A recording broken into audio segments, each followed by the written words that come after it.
সার্জিস একটা বেয়াদব। আবার কেউ কেউ বলছেন জাতীয় নাগরিক পার্টির নেতারা কতটা বাঘের মতন দেখানো। বাবার বয়সী বিএনপি নেতাকে বলছে বয়স টোন নিচে নিচে ধমকাচ্ছেন। ঘটনার প্রেক্ষাপট কি? সার্জিস আলম গিয়েছে পঞ্চগড়ে তার নির্বাচনী এলাকায়। প্রথমত তার গাড়ি নিয়ে সমালোচনা, তারপরে তার ভ্যান গাড়ি নিয়ে সমালোচনা হয়েছে। ভ্যান গাড়ি নিয়ে এসে তার নির্বাচনী এলাকায় ঘুরে বেড়াচ্ছে।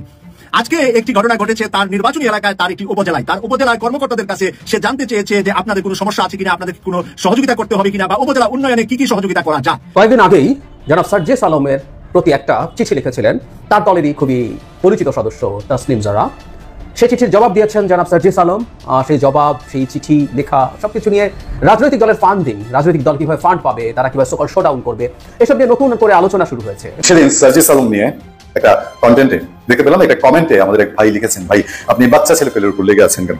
আমি যদি প্রশ্ন করি, আমি বাচ্চা ছেলে পেলের পেছনে লাগতে যাবো কেন? বাচ্চা ছেলে পেলেগুলো তোমাদের পুরো দেশের পেছনে লেগে আছে কিনা? সার্জিস আলম জাতীয় নাগরিক পার্টি এনসিপির মুখ্য সংগঠক উত্তরাঞ্চল, সমালোচনা আলোচনা তার জন্য পিস ছাড়ছে না। হাসনাত আব্দুল্লাহর ওই ক্যান্টনমেন্ট মিটিং সংক্রান্ত বিষয়ে উনি ঢুকেছিলেন এবং সেখান থেকে আলোচনা শুরু হয়েছে। এর আগে তো বহু কাণ্ড কারখানা আছে, যে মানুষের মানিব্যাগ নাই, কিছুই নাই, পকেটে খুব একটা টাকা থাকে না, 6 মাস আগেও বলেছেন ধার্য কর্য করে চলেছেন। উনি নাকি এখন পরিবার কোটি কোটি টাকা দিচ্ছে, লক্ষ লক্ষ টাকা দিচ্ছে। উনি নির্বাচনী ক্যাম্পেইন শুরু করেছেন একরকম, তাই তো? এবং সেখানে প্লেনে যান, শত শত গাড়ি বহন নিয়ে চলাফেরা করেন। এইবার একটা কাণ্ড দেখলাম, পত্রপত্রিকা অলরেডি চলে আসছে।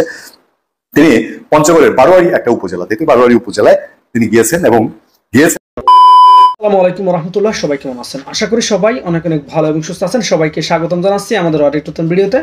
প্রতিদিনের মতো আমি আপনাদের সিরিয়াত ফারুকী আবারও চলে আসলাম নতুন একটা ভিডিও নিয়ে। দর্শক, ইতিমধ্যে আপনারা সবাই দেখেছেন ভিডিওর শুরুতে বেশ কিছু অংশ বিশেষ দেখেছেন, যে অংশ বিশেষগুলো দেখে বুঝতে পেরেছেন আজকের ভিডিওটা কতটা গুরুত্বপূর্ণ হতে চলেছে।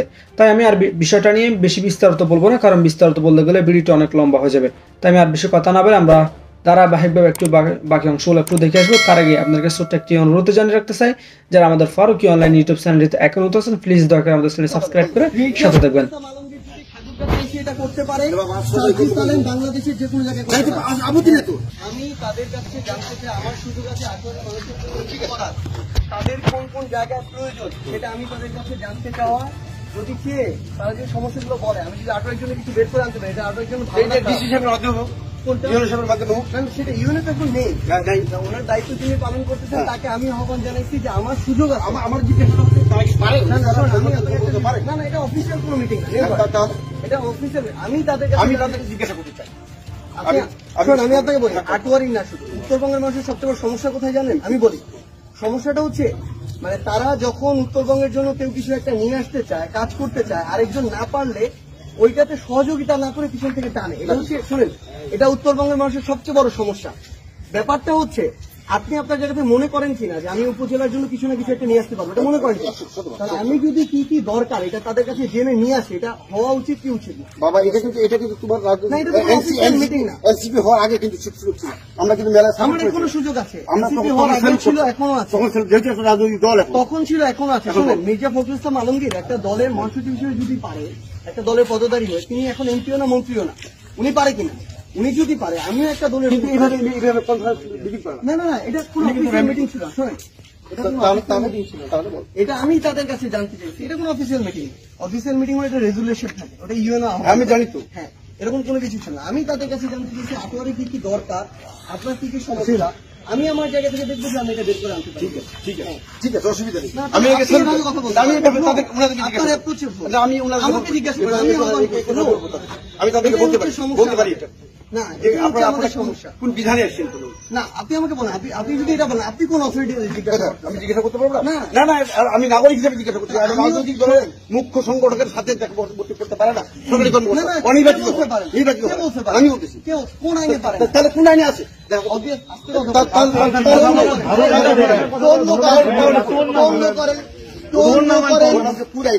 করে কথা বলে। আপনি যে আইনে এটা জিজ্ঞাসা করতে পারেন, আমি একজন নাগরিক হিসেবে আটোয়ারিতে কি কি সমস্যা আমি তাদের কাছে জানতে চাইতে পারি। এইটা আমি আমার জায়গা থেকে আপনি যদি আটোয়ারির মানুষ হিসেবে এটাতে হেল্প করতে চান, আমি আপনাকে বলতেছি আমাকে এই জায়গায় হেল্প করেন, আপনি আমাকে হেল্প করেন। এটাই কিন্তু আমি ওনাদের কাছে জানতে চাই। মির্জা ফখরুল ইসলাম আলমগীর যদি ঠাকুরটা এসে এটা করতে পারে, বাংলাদেশের যে কোনো জায়গায় আপত্তি নেই তো, আপত্তি নাই। আমি বলছি আপনার আপত্তি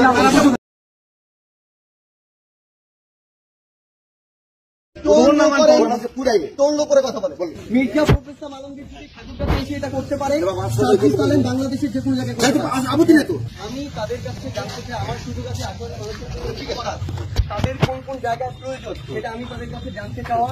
যদি কে তারা যে সমস্যাগুলো বলে, আমি যদি 18 জনের কিছু বের করে আনতে পারি। কেউ কেউ ভিডিওর এতটুকু অংশ দেখে সঠিক তথ্য না জেনে বলছেন সার্জিস একটা বেয়াদব, আবার কেউ কেউ বলছেন জাতীয় নাগরিক পার্টির নেতারা কতটা বাঘের মতন দেখে নাও।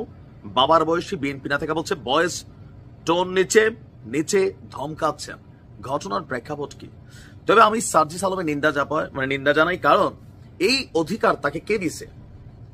তাহলে তো বুঝতে হবে ডক্টর ইউনূসের সরকারের এই রাষ্ট্র ব্যবস্থায় এনসিপির একটা নিবন্ধন হয় নাই। একটা দলের একজন তিনি রাজনৈতিক নেতা, যিনি নিজেকে এই মুহূর্তে মির্জা ফখরুল ইসলামের সাথে তুলনা করছেন। এর পাশাপাশি যে কাজটা করছেন, এই কাজটা করার অ্যাক্সেস রাষ্ট্র তাকে কিভাবে দিচ্ছে? আর প্রশাসন কেন এই লেজুর বৃত্তি, ওই আওয়ামী প্রশাসন বইলা সরকারি কর্মচারী কর্মকর্তাদের যে গালাগালি করা হয়, তো তুমি তো সেই একই প্রশাসন তৈরির চেষ্টা চালাইলা। ঘটনার প্রেক্ষাপট হচ্ছে আপনার গতকালকে দুপুরে সার্জিস আলম আটোয়ারী উপজেলার নির্বাহী কর্মকর্তার কার্যালয়ে গিয়ে উপজেলার যে অন্যান্য সরকারি দপ্তরগুলো আছে তাদের যারা প্রধান আছে প্রধানদের ডাকেন। হাউ সে কিভাবে সরকারি দপ্তরের প্রধানদের ডাকতে পারেন? মানে এই অধিকারটা কে দিছে? বৈষম্যহীন বাংলাদেশ। অবশ্য সার্জিসের মধ্যে একটা কোয়ালিটি আছে, আগে ছাত্রলীগ করছে দীর্ঘদিন, ছাত্রলীগের পোলাপের একটা ভাবসাব থাকতো যেটা সার্জিসের মধ্যে রয়ে গেছে এখনো। তারপর করছেন কি, সকলকে ডাইকা সরকারি যে ইউএনও সম্মেলন কক্ষ আছে সেইখানে তাদের নিয়ে একটা বৈঠক করেন। তবে সেখানে নাকি ইউএনও উপস্থিত ছিলেন না। বৈঠক শেষে বের হওয়ার পরে বিএনপির এই নেতা সার্জিসকে কিছু প্রশ্ন করেন, আর এতেই সার্জিস নিজেকে মির্জা ফখরুলের সাথে তুলনা করে বলতেছে ফখরুল সাহেব যদি মারে মির্জা ফখরুল, আমি সার্জিস কি পারি না? হ্যাঁ, ছাত্রলীগ করছে তো এই একটা অ্যাটিটিউড আছে। তারপর বিএনপি নেতারা যে ধমক টমক দিছে, মানে কি যে অবস্থা। আচ্ছা, বাকবিতণ্ডার বিষয় নিয়ে যে নেতার সাথে বাকবিতণ্ডা, ওনার বক্তব্য, উনি হচ্ছেন আপনার উপজেলা বিএনপির আহ্বায়ক কমিটির সদস্য, আর ওনার রাজনৈতিক পরিচয়টা আমরা একটু দেখি। আপনার ওনার নাম হচ্ছে মতিউর রহমান এবং সাবেক সাংগঠনিক সম্পাদক। তো তার বক্তব্য হচ্ছে তিনি বিএনপি নেতা ব্যারিস্টার নওশাদ জমিরের ঈদ শুভেচ্ছার কার্ড দিতে উপজেলা পরিষদের কয়েকটি সরকারি দপ্তরে যান। এই সময় তিনি কাউকে সেখানে দেখতে পান না। তো জানতে পারেন তারা ইউএনও অফিসের সম্মেলন কক্ষে সার্জিস আলমের সাথে মিটিং করছে। পরে তিনি বিষয়টি আটোয়ারী উপজেলার দায়িত্বে থাকা বোদা উপজেলা নির্বাহী কর্মকর্তাকে ফোনে জানালে তিনি সেখানে উপস্থিত না থাকায় কোনো উত্তর দিতে পারেননি। পরে বিষয়টি পঞ্চগড়ের অতিরিক্ত জেলা প্রশাসককে জানিয়ে উপজেলা নির্বাহী কর্মকর্তার কার্যালয়ের বাইরে তিনি অবস্থান করছিলেন। তো পরে সার্জিস তখন তিনি যৌক্তিকভাবে প্রশ্ন করেন ওই যে অফিসাররা আছে যে আপনারা অফিস সময়ে এই ধরনের মিটিং এ আসতে পারেন কিনা একজন রাজনৈতিক নেতার ডাকে। এই কথা বলায় সার্জিসের এটা মাইন্ডে লাগছে, কারণ তারা তো সার্জিসের ডাকে আসছে। আসলে সরকারি কর্মচারী কর্মকর্তাদের মেরুদণ্ডে কোনো সময় জোর থাকে না, এটাই আমরা বুঝতে পারলাম। তো এই সময় এটা কোন বিধানে আছে এটা তিনি জানতে চান, আর এতেই সার্জিস খেপা যায়। তো সার্জিস বলে যে আমাদের আটোয়ারী উপজেলাটা খুব পিছিয়ে পড়া উপজেলা, এখানে 5টি সরকারের অফিসের প্রধান নেই। আমি এদিক দিয়ে যাওয়ার সময় সরকারি কর্মকর্তাকে সমস্যার কথা জানতে সেখানে যাই, তিনি সরকারি কর্মকর্তাদের সমস্যার কথা জানতে যান। তো এই নিয়ে 2 মিনিট 40 সেকেন্ডের ভিডিওতে তিনি বলছেন যে আমি তাদের কাছে জানতে চাই আমার সুযোগ আছে আটোয়ারীর মানুষের জন্য কিছু করার, তাদের কোন কোন জায়গায় কি প্রয়োজন। মানে সার্জিসের যে বক্তব্য আমরা দেখলাম যে তিনি মন্ত্রণালয় থেকে গেলে খাবলা দিয়ে নিয়ে আসা আটোয়ারী উপজেলায় দিয়ে দিতে পারেন।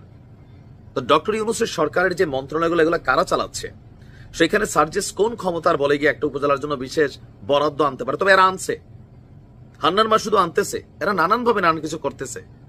ভাগ্যিস আমাদের এলাকায় একটা সার্জিস যদি থাকতো, আফসোস নাই, থাকলে বিএনপি সাথে ভেজালও হইতো।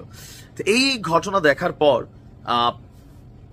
কে সঠিক কে ভুল? অবশ্যই বিএনপির নেতা সঠিক, সার্জিস রং। এটাতে তার যে ক্ষমতা আছে এটার জানান দিচ্ছে, আর আমাদের গৃহপালিত সরকারি অফিসাররা ম্যামে করতে করতে এভাবে হাজির হয়।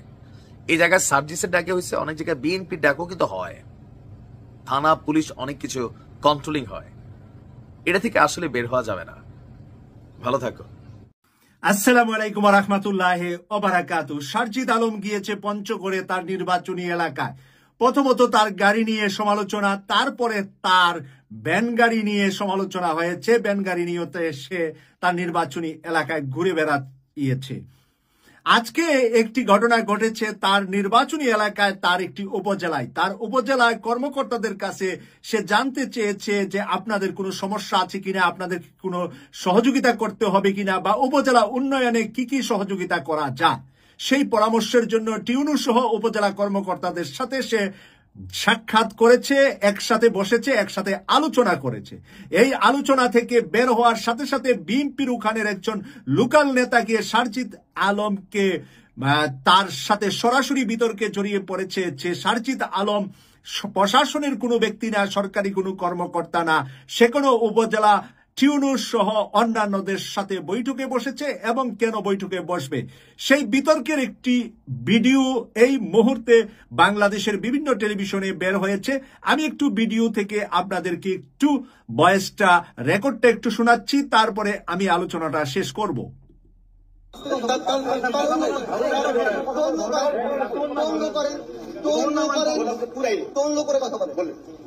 আপনি যে এটা জিজ্ঞাসা করতে পারেন, আমি একজন নাগরিক হিসেবে আটোয়ারিতে কি কি সমস্যা আমি তাদের জানতে চাই। এইটা আমি আমার জায়গা থেকে আপনি যদি আটোয়ারির মানুষ হিসেবে এটাতে হেল্প করতে চান, আমি আপনাকে বলতেছি আমাকে এই জায়গায় হেল্প করেন, আপনি আমাকে হেল্প করেন।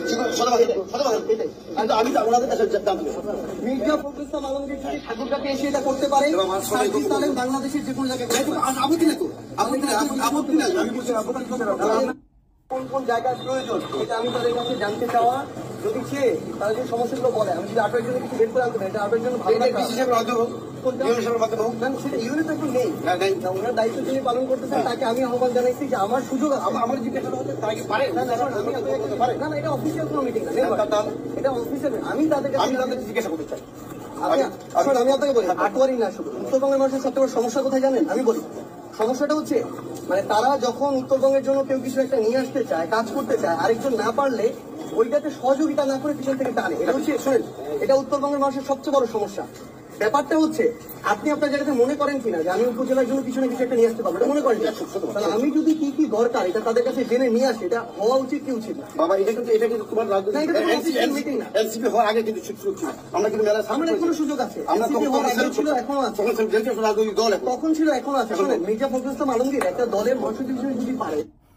প্রিয় দর্শক, আপনারা বিতর্কের কিছু অংশ শুনলেন, আমি কিছু অংশ আপনাদের সামনে তুলে ধরলাম। আপনাদের নিজ কানে শুনেছেন যে সারজিদ আলম বলছে যে উত্তরবঙ্গে মানুষের একটা দিক খারাপ আছে, সেটা হলো কেউ যদি কোনো কিছু করতে পারে তখন তাকে করতে না দিয়ে নিজে যে পারে না সেই জন্য তাকে টেনে ধরে তাকে করতে দেয় না। তাই উত্তরবঙ্গের অনেক উন্নয়ন নাকি হচ্ছে না সেই কারণে। প্রিয় দর্শক, আমি মনে করি এটা উত্তরবঙ্গ, দক্ষিণবঙ্গ, পূর্ববঙ্গ, পশ্চিমবঙ্গ সব জায়গায় আছে এটা কম বেশি রাজনীতির খেলায়, রাজনীতির মাঠে। আমি পারবো না আর আরেকজন যদি পারে তাকে করতেও দেব না, এরকম আমার নিজের এলাকায়ও যদি দেখি তাহলে তা দেখতে পাবো। এবং আপনারাও প্রত্যেক এলাকায় যাচাই করলে দেখতে পাবেন যে যদি কোনো জামাতের নেতা প্রভাবশালী থাকে, অর্থনীতিতে ভালো থাকে, বা তার রাষ্ট্রীয় কোনো লিয়াজু থাকে যে সে একটা ভালো কাজ বা দেশ থেকে বিদেশ থেকে একটা কিছু নিয়ে তার এলাকায় একটা ভালো কিছু করবে, তখন আওয়ামী লীগ অথবা অন্য কোনো রাজনৈতিক দল এখানে দাঁড়িয়ে যাবে, তাকে করতে দিবে না ভালো কাজটা। বা বাংলাদেশের কোনো শিল্পপতি সে যদি তার নির্বাচনী এলাকা নির্বাচন না করে, না মানে নির্বাচন সে করবে না, সে ধনী মানুষ এই হিসাবে তার এলাকায় একটা স্কুল কলেজ একটা ভালো কিছু উন্নয়নমূলক কাজ করবে, সেখানেও কিন্তু বাধা দেয় অন্য কোনো রাজনৈতিক দল। তো সেই একটি বিষয় আজকে সারজিদ আলম বাংলাদেশের তরুণদের আইডল, তরুণদের এই মুক্তিযোদ্ধা, 24-এর মুক্তিযোদ্ধা সারজিদ আলমকে চিনে না এমন মানুষ বাংলা ভাষার আর কেউ নাই। অন্যান্য ভাষার পৃথিবীর বহু মানুষ এখন সারজিদ আলমকে চিনে। সেই সারজিদ আলম তার নিজের এলাকায় হয়তো সে ভবিষ্যতে নির্বাচনও করবে, সেই এলাকার টিউনু বা উপজেলা পরিষদে তাদের কি সমস্যা আছে উন্নয়নের জন্য সে সেখানে গিয়েছে জানতে, এবং জানার পরে সেই কাজগুলা করে দিবে সেই প্রতিশ্রুতি দিচ্ছিলেন। আর তখন মাঝখানে বিএনপির একজন লোকাল নেতা এসে ওনাকে ধরেছেন কেন সে তাদের সাথে কথা বলেছে। সারজিদ আলম বললেন, আমি একজন নাগরিক হিসাবে বলতে পারি। আর যিনি বিএনপি নেতা তিনি বলেন যে আমি নাগরিক হিসাবে এখন জিজ্ঞাসা করব আপনার সাথে কোন আইনে মিটিং করেছেন। প্রিয় দর্শক, আইনের কাঠগড়ায় গিয়ে আমরা দেশের উন্নয়ন থেকে আর পিছাবো না, এটাই আমার প্রত্যাশা থাকবে, এটাই আমার কামনা থাকবে। আজকে দুইজনের বিতর্ক আপনারা শুনছেন, আপনাদের মতামত কমেন্টস করে লিখবেন। এই প্রত্যাশা রেখে বিদায় নিলাম। আমি সৈয়দ মাসুক, লন্ডন থেকে। আল্লাহ হাফেজ। কয়েকদিন আগেই জনাব সার্জিস আলমের প্রতি একটা চিঠি লিখেছিলেন তার দলেরই খুবই পরিচিত সদস্য তাসনিম জারা। সেই চিঠির জবাব দিয়েছেন জনাব সার্জিস আলম। সেই জবাব, সেই চিঠি লেখা সবকিছু নিয়ে রাজনৈতিক দলের ফান্ডিং, রাজনৈতিক দল কিভাবে ফান্ড পাবে, তারা কিভাবে সকল শোডাউন করবে, এসব নিয়ে নতুন করে আলোচনা শুরু হয়েছে। এবং একই সাথে আমি এটা যোগ করতে চাই, আরও বেশ কিছুদিন আগে জনাব নাহিদ ইসলামকে তার দলের ফান্ডিং নিয়ে যখন প্রশ্ন করা হয়েছিল তখন তিনি কিছু কথা বলেছেন। সবকিছু মিলিয়ে এই আলাপটা আমাদের করা দরকার যে আমাদের রাজনৈতিক দলগুলো কিভাবে তাদের ফান্ড রেজ করবে এবং সেই প্রসঙ্গে কি করবে। আমরা সাম্প্রতিক ডিবেটটা ইটস ভেরি ইন্টারেস্টিং। এই প্রশ্ন আমরা করতেও পারি যে দলের কাউকে এই প্রশ্নটা, বিশেষ করে তাসনিম জারা যে চিঠিটা ফেসবুকে লিখেছেন সেটা তিনি তো চাইলে পার্সোনালিও করতে পারতেন। দলের মধ্যে জবাব দিতে থাকা দরকার। জনাব সার্জিস আলম 150টার মতো গাড়ি নিয়ে তার এলাকায় শোডাউন করেছেন, সেটা কোত্থেকে পেয়েছেন এই ধরনের প্রশ্ন করেছেন। এবং তাসনিম যে প্রশ্ন করেছেন সেগুলো ভ্যালিড কোয়েশ্চেন্স, কিন্তু ভেতরে করলে ভালো হতো কিনা এই প্রশ্ন আসতেই পারে। তাসনিম যেটা জিজ্ঞেস করেছিলেন সেটা আমি একটা জায়গায় একটু পড়ি। তুমি কিছুদিন আগেই প্রকাশ্যে বলেছিলে আমার আসলে এই মুহূর্তে কোনো টাকা নেই, ধার করে চলছি, এটাই হচ্ছে রিয়ালিটি, আমার পকেটে মানি ব্যাগও নেই। উনি বলছেন যে এটাই সাদা জীবনযাত্রা তাকে, মানে তাসনিম বলছেন, আমাদেরকে অভিভূত করেছিল এবং জনগণের কাছে আমাদের সংগ্রামকে আরও গ্রহণযোগ্য করেছে। কিন্তু এত বড় একটি আয়োজন কিভাবে সম্ভব হলো, এর অর্থায়ন ও ব্যবস্থাপনা কিভাবে হয়েছে তা নিয়ে স্বাভাবিক মানুষের প্রশ্ন আসাটা স্বাভাবিক। আমাদের দল স্বচ্ছতা, সততা ও জবাবদিহিতার ভিত্তিতে একটি নতুন রাজনৈতিক সংস্কৃতি গড়ে তোলার যে প্রতিশ্রুতি দিয়েছে সে জায়গা থেকে সব প্রশ্নের স্পষ্ট ও নির্ভরযোগ্য উত্তর দেওয়া আমাদের সবারই দায়িত্ব। তারপর তিনি এক্সপেক্ট করেছেন সার্জিস আলম এটা জানতে চাইবে। জারার ব্যাপারে একটু বলি যে এরকম প্রশ্ন তো আসলে আরও করা যায়, মানুষের আরও প্রশ্ন আছে। এনসিপির লঞ্চিংয়ের সময় এত বড় প্রোগ্রামের ফান্ডিং কোত্থেকে হয়েছে? তারপর তারা দেশের অত্যন্ত গুরুত্বপূর্ণ একটা লোকেশনে তাদের যে অফিস ছিল নাগরিক পার্টি এবং বৈষম্যবিরোধী ছাত্র আন্দোলন, সেটা কিভাবে হলো আমি জানি না। এনসিপির অফিস এখন কোনটা এটা আমি এখনো নিশ্চিত নই। সো এরকম নানান প্রশ্ন আছে, এই প্রশ্নগুলোরও জবাব চাওয়া তাসনিম জারার উচিত, যেহেতু তিনি পাবলিকলি চাইছেন। কারণ বিশেষ করে তাদের লঞ্চিংয়ের সময় যে এক্সট্রাভ্যাগান্ট একটা ইয়ে হয়েছে, বা তাদের যে ইফতার পার্টি হয়েছে হোটেল ইন্টারকন্টিনেন্টালে অনেক সদস্য মিলে বিরাট এক্সপেন্সের একটা ইফতার পার্টি হয়েছে, সেটার খরচ কোত্থেকে এসছে, এসব প্রশ্ন জনমানুষের মধ্যে আছে। যাই হোক, জনাব সার্জিস আলম সেটার জবাব দিয়েছেন। জবাব দিতে গিয়ে তিনি একটা ব্যাখ্যা দিয়েছেন, এরপর তিনি আরও কিছু কথা বলেছেন উইচ আর ভেরি ইম্পর্টেন্ট, আমি সেই জায়গায় যাব। তার ফান্ডিং এর ব্যাপারে জনাব সার্জিস বলছেন, আমার পরিবার, আত্মীয় স্বজন, বন্ধু বান্ধব এবং জেলার অনেক শুভাকাঙ্ক্ষী তাদের ব্যক্তিগত উদ্যোগে অর্ধেকের বেশি গাড়ি নিয়ে গিয়েছেন। এটা এই প্রসঙ্গে বলেছেন। তিনি বলেছেন যে তার কাছে টাকা নেই, দ্যাট ডাজন্ট নেসেসারিলি মিন তার পরিবারের কাছে টাকা নেই, তা তো বলেননি। যাই হোক, যেগুলোর ব্যয় আমাদের বহন করতে হয়নি। বাকি প্রায় 50টার মতো গাড়ির 6000 করে যে 3 লাখ টাকা ভাড়া দিতে হয়েছে, সে টাকা দেওয়ার সামর্থ্য আমার পরিবারের আরো 50 বছর আগেও ছিল। এবং আমি বিশ্বাস করি অন্য কেউ না, শুধু আমার দাদা আমার জন্য যতটুকু রেখে গিয়েছেন সেটা দিয়ে আমি আমার ইলেকশনও করে ফেলতে পারবো ইনশাআল্লাহ। অনেক আলোচনা শুরু হয়েছে এটার পর থেকে। যদি এটাই হয়ে থাকে যে তার অনেক পরিবারের বা তার দাদা অনেক সম্পত্তি রেখে গেছেন, তাহলে তিনি খালি হাতে ঘুরবেন কেন? নট অনলি দ্যাট, একটা ট্রোল করছেন অনেকে, সেটা হলো কিছুদিন আগে জনাব সার্জিস আলম বলেছিলেন যে তিনি হলে থাকার সুবিধার জন্য তিনি ছাত্রলীগ করতে বাধ্য হয়েছেন। ইনফ্যাক্ট উনি এটা বলেছেন এবং কিছুটা একটু এক্সট্রা হ্যাডাম হয়, হ্যাডাম শব্দটা উনি বলেননি, আমি বলছি, সেটার কারণেই অনেকে এই ধরনের অ্যাডভেঞ্চারিজমের জন্য ছাত্রলীগে যায়। তখন আমি এটা নিয়ে আলাদা করে ভিডিও করেছিলাম। যাই হোক, খুব জরুরি প্রয়োজন না তো তাহলে যার অনেক পারিবারিক অর্থবিত্ত আছে তাকে এই নোংরা ছাত্রলীগ, নোংরা পচে যাওয়া ছাত্রলীগ, মানে সার্জিসরা যখন পড়েছেন ঢাকা ইউনিভার্সিটিতে তখন ছাত্রলীগ কেমন সংগঠন এটা নিয়ে ন্যূনতম প্রশ্ন কারো মনে ছিল না। এটা 8, 9, 10 সালের কথা না। বিশেষ করে 2011-র পর থেকে ছাত্রলীগ একটা আপাদমস্তক সন্ত্রাসী সংগঠনে পরিণত হয়েছে। তো সেই সংগঠনের দয়া নিয়ে তাকে সমর্থন করে তার সাথে থেকে হলে থাকার জন্য সেটা থাকার চাইতে বরং পারিবারিক সম্পত্তি থেকে, পারিবারিক সম্পদ থেকে কিছু টাকা নিয়ে ঢাকা হলের বাইরে থাকা অনেক বেশি সমীচীন ছিল। এই আলাপটাও ভুল না। কিন্তু তিনি একটা জায়গায় বলতে যাচ্ছিলেন এই যে নতুন বন্দোবস্ত বা যা যা আছে, যা যা বলা হচ্ছে, এগুলো আদতে এই রাজনীতি বর্তমান রাজনৈতিক যে প্রেক্ষাপট সেটাই কাজ করবে না। কেউ নির্বাচন করতে চাইলে তার কাছে বহু মানুষের বহু এক্সপেকটেশন থাকে, বহু তদবির থাকে, এখানে এগুলো করলে জামানত হারানো হবে। মানে যেহেতু তসলিম জারা নতুন রাজনীতি, নতুন বন্দোবস্ত এই শব্দটা তারা প্রচুর বলেন, সেটার কথা বলছেন, সেই প্রেক্ষাপটে প্রশ্ন করেছে। এবং হাসনাত বলছেন এটা রাতারাতি হবে না, তার ভাষ্য মতে, আবারও বলছি তার ভাষ্য মতে এটা আর সব দলের মতো করেই করতে হবে, তারপর আস্তে আস্তে তারা শক্তি অর্জন করবেন এবং কোনোদিন সব সংস্কার করে ফেলবেন। That is the tone of the full status. আমি পুরোটা পড়ছি না। এই প্রসঙ্গে আমি একটু পেছনে ফিরে যাব এবং এই প্রশ্ন আমরা করব নাগরিক পার্টি বা এনসিপিকে বা তাদের অন্যান্য সদস্যদেরকে জনগণ করলে কোনো সমস্যা ছিল না, বিভিন্ন প্রতিষ্ঠান, কর্পোরেট প্রতিষ্ঠান কেন ফাইন্যান্স করে?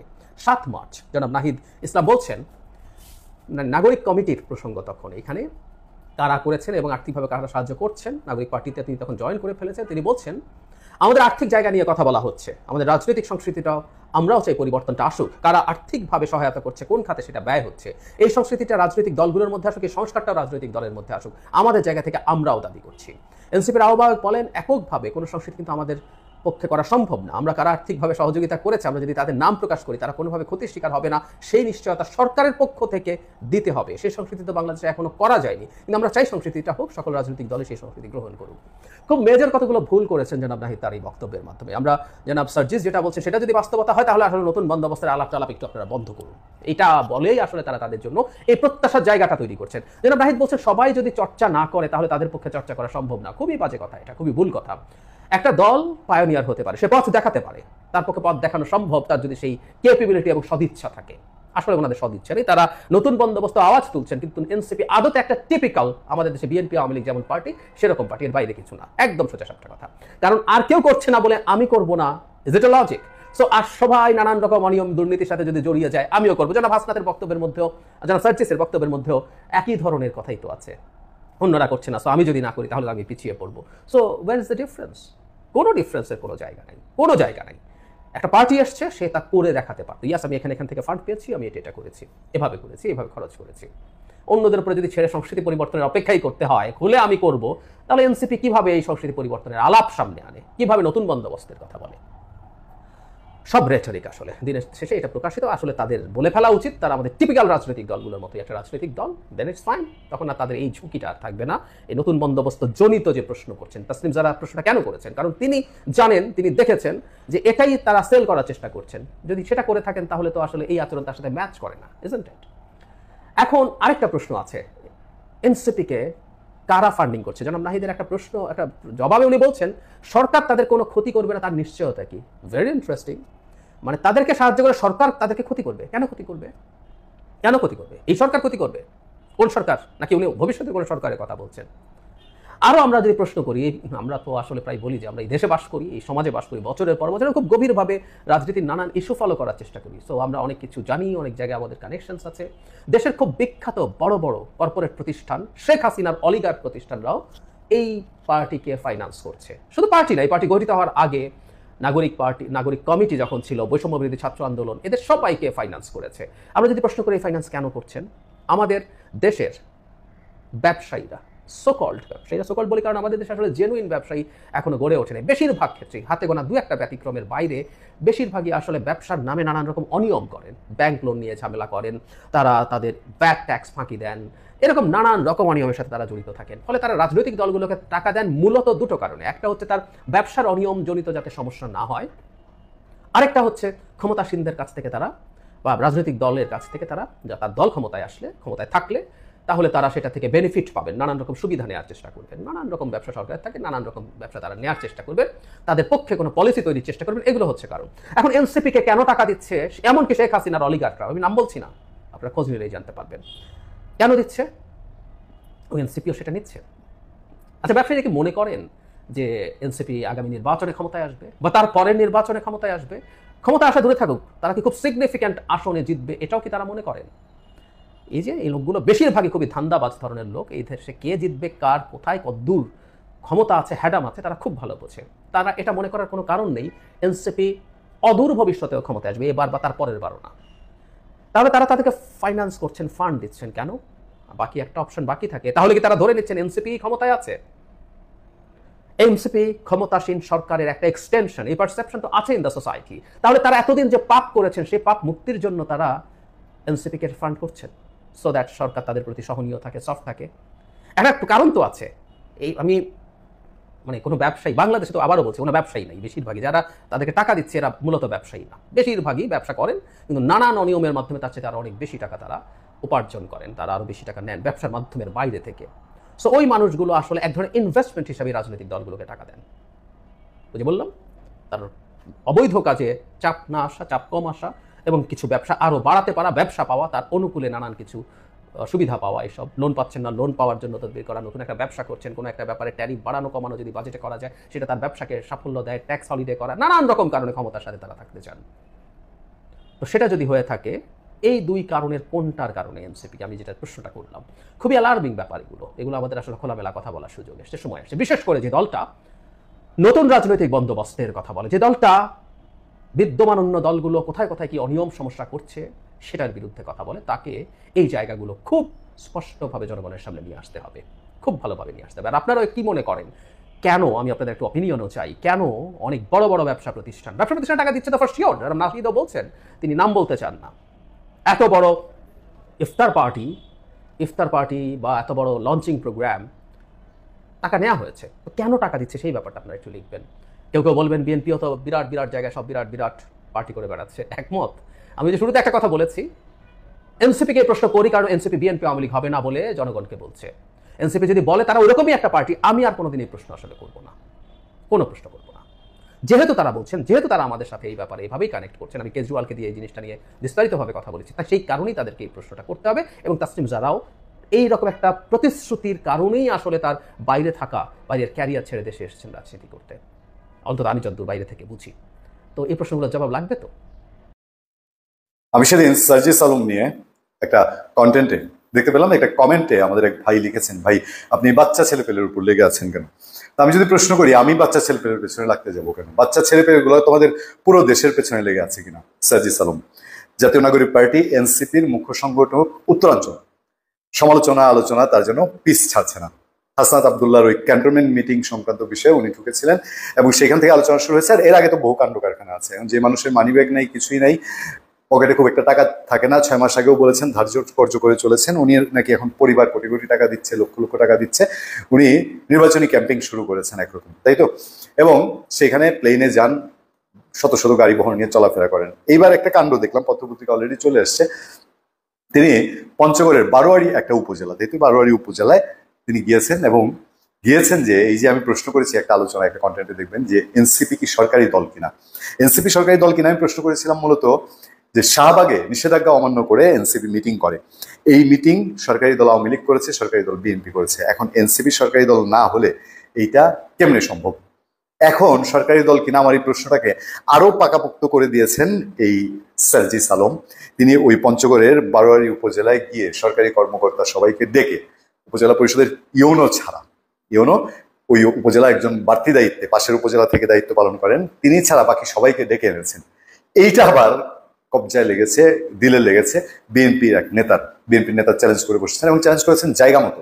তিনি সার্জিস আলমকে যতটা না বলেছেন, তিনি সেখানে উপস্থিত সরকারি কর্মকর্তাদের বলেছেন যে আপনাদের রাইট আছে কিনা, একজন নাগরিককে অন্য কোনো মানুষ এসে ডাকলো আর আপনারা পুরো উপজেলা পরিষদ মিলে আপনারা বসে তার সাথে কথাবার্তা বলেন। সার্জিস আলমের ব্যাখ্যাটা হলো যে তিনি, তার নাকি ওই এলাকার জন্য করার সুযোগ এসছে, সুযোগ আছে, কেমনে সুযোগ আছে আমি জানি না, একটা দলের উত্তরাঞ্চলের মুখ্য সংগঠক, তার কেমনে সুযোগ আছে সরকারি দলে না থেকে, এবং সরকারি কর্মকর্তা সব ডেকে এনে অফিসিয়ালি সরকারি দলে না থেকে, তাহলে আনঅফিসিয়ালি সরকারি দল, এরকম না হলে কি এটা সম্ভব? ছোট্ট করে একটু শুনেন, ঘটনাটা বুঝবেন। পঞ্চগড়ের আটোয়ারি উপজেলায়, সরি বারোয়ারি বলছিলাম না, আটোয়ারি উপজেলা নির্বাহী কর্মকর্তা ইউনো সম্মেলন কক্ষে সরকারি কর্মকর্তাদের সঙ্গে বৈঠক করে এক বিএনপি নেতার তোপের মুখে পড়েছেন জাতীয় নাগরিক পার্টির মুখ্য সংগঠক উত্তরাঞ্চল সার্জিস আলম। বৃহস্পতিবার দুপুরে অনুষ্ঠিত বৈঠক নিয়ে উপজেলা পরিষদ চত্বরে বাকবিতণ্ডায় জড়ান এই দুই নেতা। এটার ভিডিও অলরেডি ছড়িয়ে পড়েছে।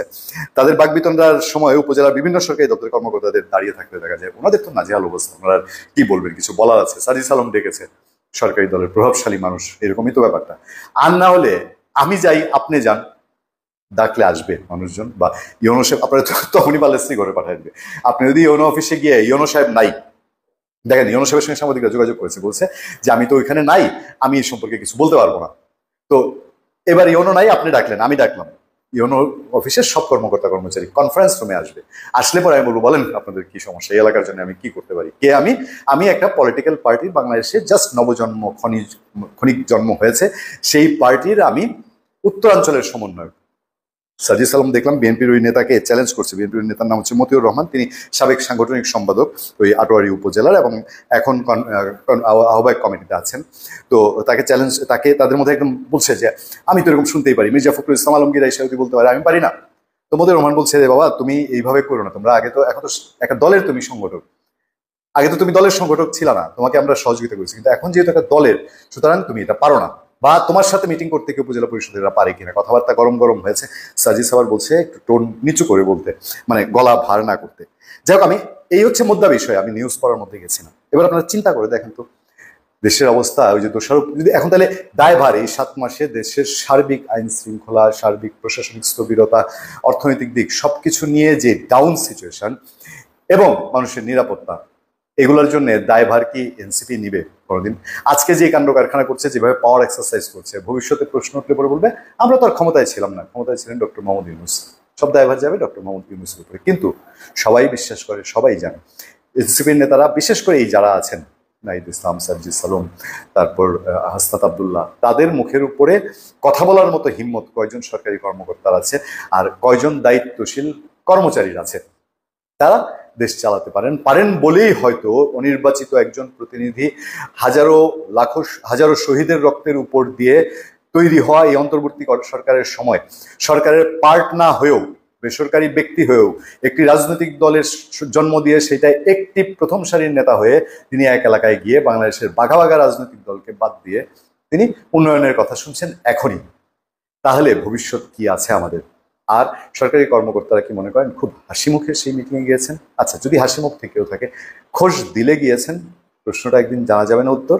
ধন্যবাদ সবাইকে, ভালো থাকবেন, সুস্থ থাকবেন, সত্য করুন এবং সহনশীলতার সাথে আপনার সাথে আমি আমরা আজকে যে সারা দেশে আলোচিত এবং সমালোচিত যে খবরগুলো আছে সেগুলো বেশ কিছু ভিডিও আপনাদের মাঝে তুলে ধরার চেষ্টা করেছি, যেগুলো ভিডিও দেখে আপনাদের মতামত অবশ্যই কমেন্ট করে জানাবেন। এখানে আমাদের ব্যক্তিগত কোনো মতামত নেই, আপনারা ইতিমধ্যে ভিডিওগুলো দেখেছেন, যে ভিডিওগুলো দেখে বুঝতে পেরেছেন আজকে ভিডিওটি কতটুকু গুরুত্বপূর্ণ ছিল। তো অবশ্যই যারা এতক্ষণ পর্যন্ত আমাদের সাথে ছিলেন তাদেরকে অসংখ্য ধন্যবাদ জানিয়ে এখানে শেষ করবো আজকের ভিডিও। ভালো থাকবেন, সুস্থ থাকবেন, আল্লাহ হাফিজ।